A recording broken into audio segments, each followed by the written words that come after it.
So part of what we're looking at here is, and it's, pretty dramatic language there, but I think that's not necessarily uncalled for. Certainly, I've been seeing that around is, are we watching the rise of fascism and the fall of democracy in the United States? So we have a lot of responses to that, of course. And there's a lot of polarization and a lot of fear and uncertainty. And so part of what I wanted to do during this time today is have a look at some of that and see how we respond to it within the context of trauma. So we have fight, flight, freeze, fawn. We have it in our culture and we have it personally as well. So in our culture, what we're seeing is things are out of control. There's, some of the right wing terrorists that are using, guns and semi automatic weapons. There was that situation yesterday in Texas where a bunch of Trump supporters in trucks were trying to drive the Biden Harris bus off the road, and they ended up canceling the rally. So we have a lot of things that really feel like they're out of control, and we can't count on the structures that are supposed to keep those in check. So Trump tweeted, "I love Texas," after that happened. So he's clearly not calling people to task for it. And the police were being called and maybe were around, but they weren't challenging it, partly because maybe they couldn't. You might need an escalation in order to handle something like that. And then globally, we have all of these triggers, and many of us don't watch the news, or we're very careful about what we watch, because we can really see how we're triggered into the fight, flight, freeze, and how we feel so powerless. So that's part of this, is when it's a culture-wide phenomena. So we can't control COVID. We can't control our economic circumstances a lot of the time in response to that. We certainly can't control what a gang of domestic terrorists are doing. We can't control a lot. We can control some things. We'll continue to work with that, but some things are just out of our control, and that's very frightening. And then when we have physical danger, that feels personally more threatening in a way, but it feels like we have some agency over it. And because we feel like we have some agency over it, then we also are more likely to shame ourselves for it. So when we have that feeling of, there's a narcissist in control at the office, or, how am I going to work with that? How am I going to, what am I going to say to them next time they say that thing to me? We feel like we have a little bit more agency there, even though we're still affected. We still probably go into the fight, flight, freeze, fawn. But when it's global or, wider culture, we experience it a little bit differently. And one of the things that I think we can't kind of acknowledge enough is that usually when we're under some kind of personal hard time that we're going through, we can count on some of the other people in our life being more steady. And right now we can't really count on that, because there's this really widespread fear and uncertainty about COVID and about the election and all of those things. We also have this kind of schism in our families, a lot of us, where people in the families have really divergent views on things. And sometimes we're able to have the kind of relationship with someone where one of the people is more left leaning and one is more right leaning, but there's still respect. There's still a willingness and a heart connection where we're able to really kind of balance that with our connection with them. Sometimes in families or even in friends, and certainly at work, some of the people feel very entitled to kind of be a bully and kind of express their views, dominate the situation. And those situations are harder to work with. And we might, set some boundaries or pull back or say, I can't be with you right now. And it's exhausting to have to manage that level of nuance and try to stay connected, and what am I going to do? And we have it at all levels right now, which is very hard. So let's get right into our beliefs about people who vote for Trump. And I think we can all acknowledge that these are stereotypes and they're not true of everybody. And there is some truth to this. So when we think about a Trump voter, we're thinking about people who are angry, and some of the people who are bigots or racists, we have those labels for people. We have a set of beliefs that we think that they have. So they're against women, they're against feminists, they're against the Mexican gardener who can't speak English, whining blacks, maligning the police, gays holding hands in public, all of those things. We feel like that's everybody who votes for Trump has those beliefs. And it's confusing to us to try and understand how someone who doesn't have those beliefs could vote for him. So we're having a real cognitive dissonance there. And it's a little bit like when we think about people who are of the Muslim or Islamic faith. When we think about them, we might think about bin Laden and we think about terrorists. And when I think about people I know who are Muslim, I think about a couple of friends that I have. I think about a woman I've known for a long time who's a chartered accountant and couldn't get anyone to rent to her in Calgary because of anti Muslim sentiment. So people are stereotyped into the most extreme version of what we see. And so domestic terrorists are scary. And, it's mostly a bunch of white men with a lot of guns, and they're bullies, and they're dangerous, and that's true. And then it's a mistake to make that leap to think that everybody who votes for Trump thinks that that's okay. I'm sure most Trump voters don't think that that's okay. But there's this entitled, angry mob kind of mentality to it. Another thing that I find is very prevalent, and some of these are just because these are things that I also feel, and I really see these beliefs, and I'm like, I need to work with this, is that people must be brainwashed. And it's like a cult like atmosphere. And some of that is true. It seems like when we try to explain to ourselves how somebody could vote for him, there's so many things that we don't really, we can't explain to ourselves. And so the psychology of how that happens is something that we need to look into as well. So we have these real truths that Trump is a dangerous person to be president. He's a narcissist. He's a bully. He's really encouraging this split, this polarization. He's encouraging violence. All of those things are true. And there's a group of people who are kind of right on the edge that he's really pushing over. And that everybody who votes for Trump isn't that extreme. And some of the statistics on it actually is that the average Trump voter is actually more highly educated than the general population. So some of these things are not even true. And we have these images when we think about Trump voters. Immigrants don't scare me, Trump supporters do. Finish the wall. People standing on the steps of a legislature with automatic weapons. Nazis, Nazi flags.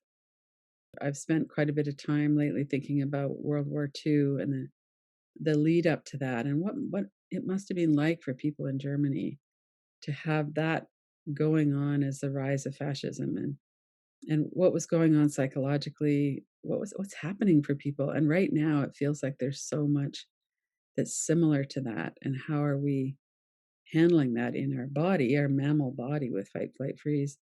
Also, how are we trying to understand it? And part of it for me is that people are voting against their own best interests.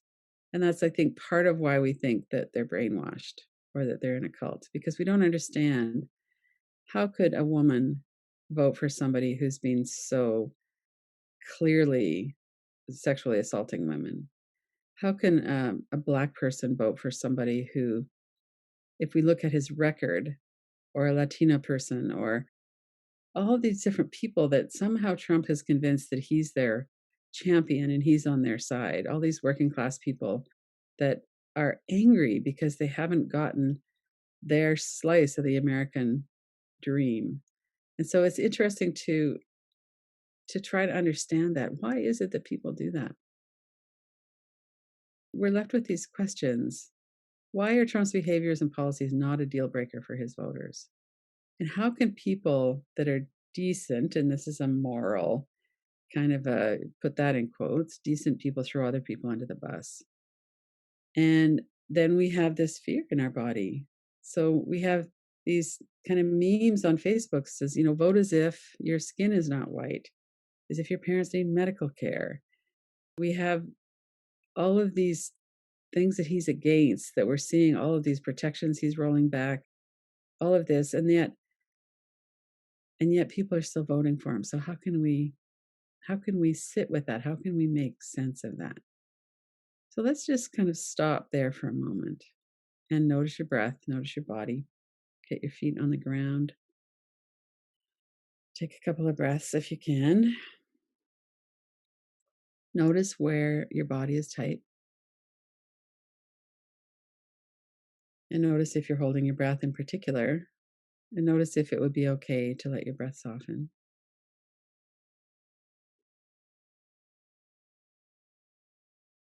And we're afraid right now. It looks to us like people are somehow brainwashed or in a cult, or somehow they're this really despicable behavior of the president of the United States is not a deal breaker for them, and they're going to vote for him again. So how can that happen? What does that feel like when people vote in a way that's going to harm us?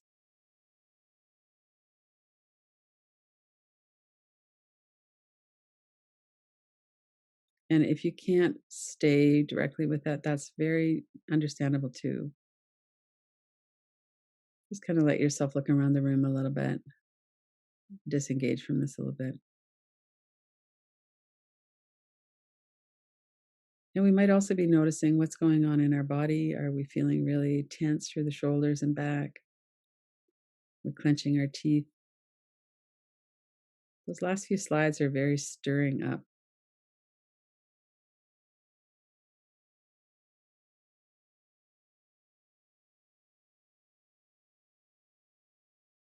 And if you wanted to stand up and do a little bit of shaking or something like that, that might be a good idea too.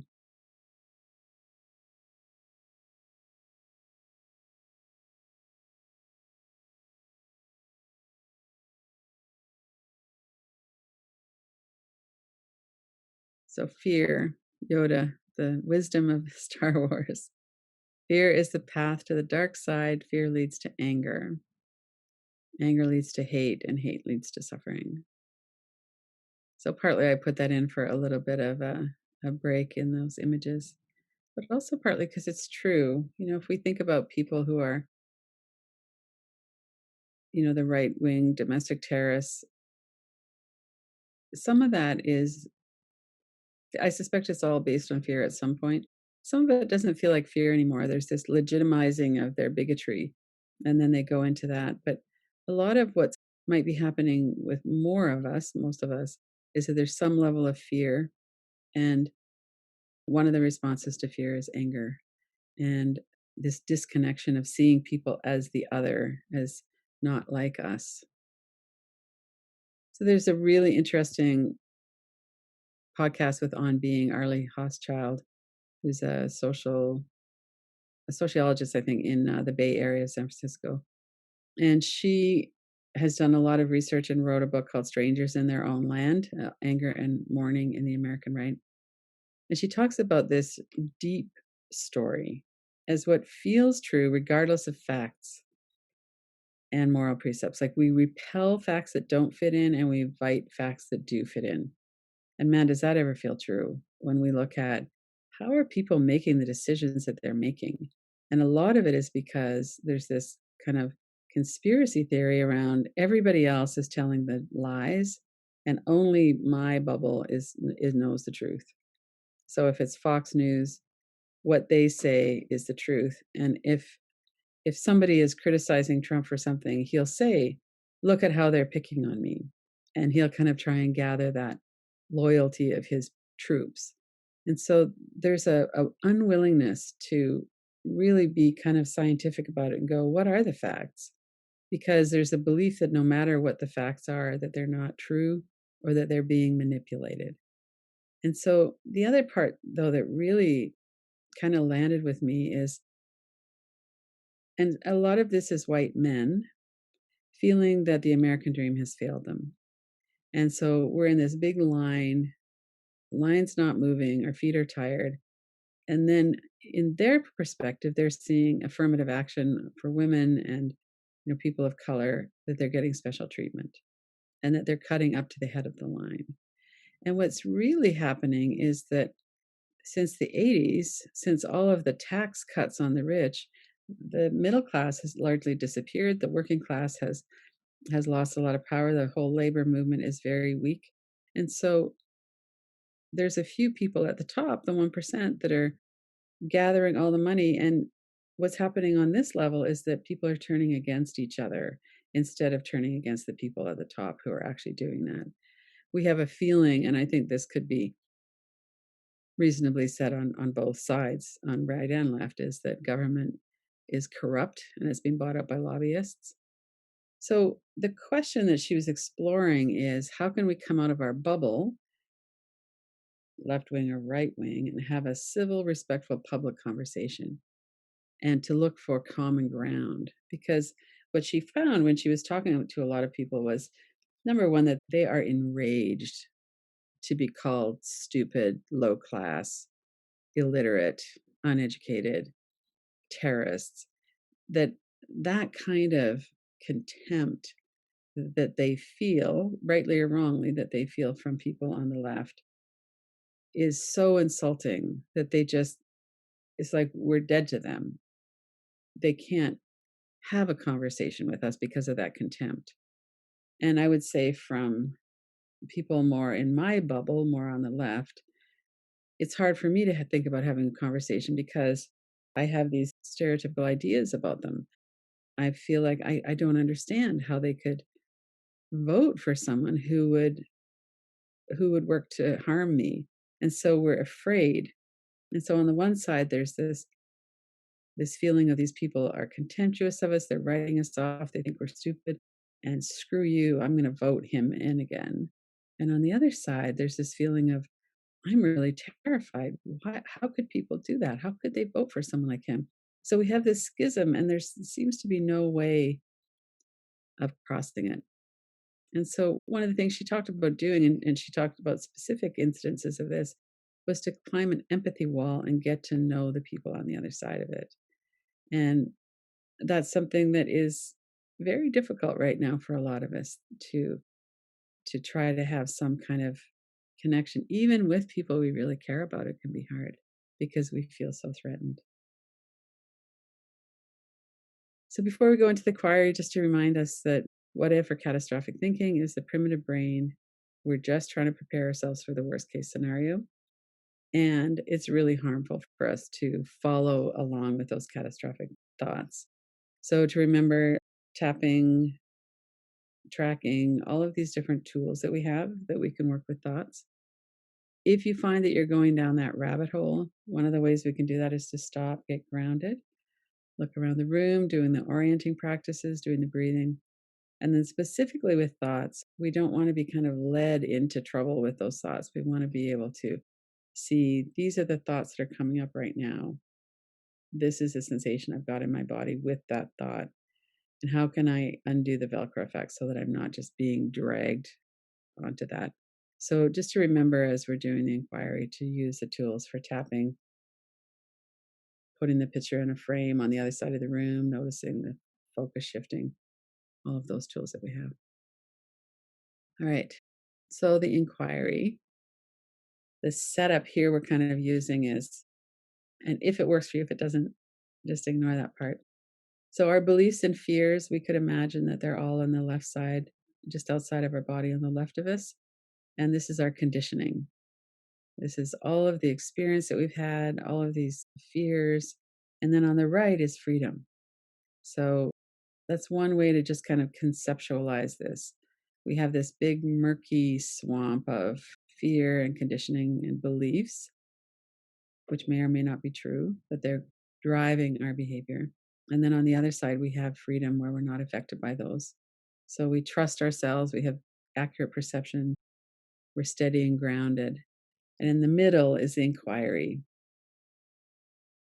So as you're looking at the fears that are written down here, let's just take a moment to reflect on those. And there might be other ones too, for sure. Everyone would have their own. This is fascism and the fall of democracy. And wow, what a lot of thoughts come in with that. I'm afraid for my life and afraid for my country. Trump voters are deluded and violent. And then all the images, some of which we just saw. And this could get as bad as Nazi Germany in the United States. So that's just a small sample of what might be going around, twirling around in our mind. And notice how you feel when you do that. And this is the time to be working with tapping or tracing. So before we even get into the inquiry, it's probably good to just take a moment here, kind of settle a little bit. Bring to mind whatever one of those sentences or other sentences. What are your beliefs and fears about this particular time, particularly in the United States, but for all of us around the world who are affected by what's going on there? And if you're hearing sounds, tapping tends to be really effective for that. Take your attention into the sound, the sensation of the tapping on your forehead. Open your eyes, put it in words on the wall in a frame, or maybe it's images. So let's downregulate our system just for a little bit. Work a little bit with the thoughts in the mind, the images. Let yourself breathe.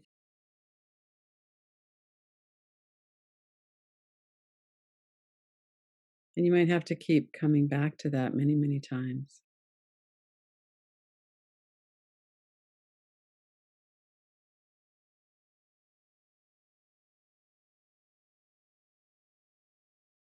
And if we think about what's in the way of freedom, it's our kind of response to a lot of that. It's our fear. And I'm in no way trying to indicate that these are unsubstantiated fears. It's clearly a very dangerous time for us right now. Personally and as a democracy, we're not kind of making light or saying that we need to see through these as beliefs. We're just saying these are the beliefs that we have. And then how is that affecting our freedom?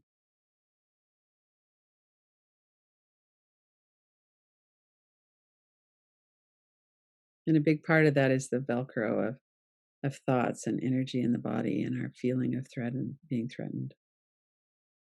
So for inquiry, there's a couple I've got here, and you could certainly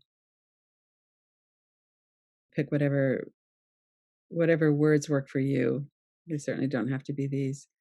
So one of them is I'm willing to look deeply into my own fear and contempt of the other side. And notice what comes up. Notice what your response is to that. So it's a bit of a reverse inquiry where we're saying something that we think isn't quite true, and then seeing what the resistance is or what the rebuttal is.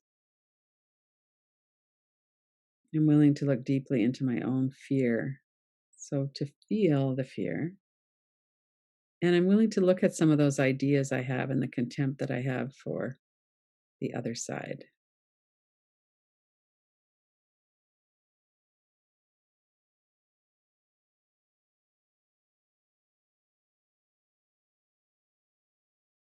So this is really deep work to even think about that. And it's longer than just, the 5 minutes or something we're going to do here. So it's something that would be helpful to go back to. Or I'm willing to stretch out my hand, listen, try to understand, and find common ground. And this might be easier with someone that we care about who has a different view than it would be for someone who's a stranger. But part of what's really distressing about this is the disconnection we feel from each other. And that inherently feels dangerous.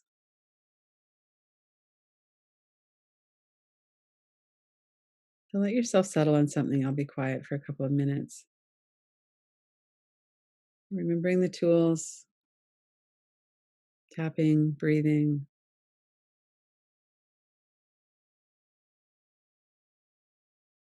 letting yourself sit with whatever it is that's coming up for you, and giving yourself complete permission to move away from it too, if that's what's better for you right now.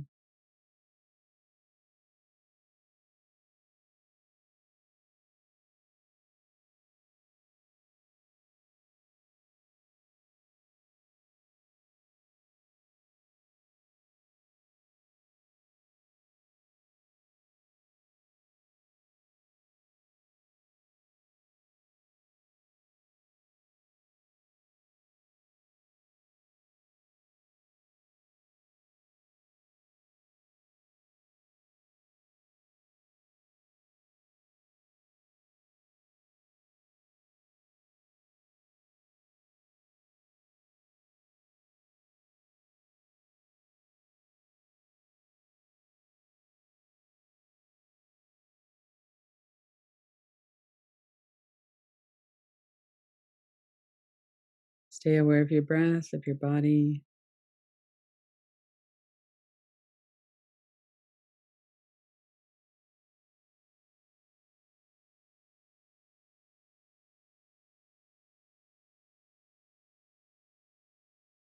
If you're feeling kind of swept away by any of this, maybe just pause, look around the room.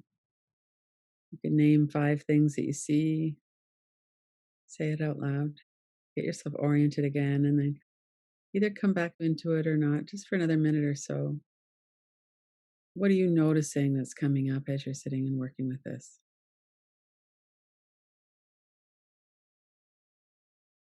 And no shame. Allow yourself to have the response that you have.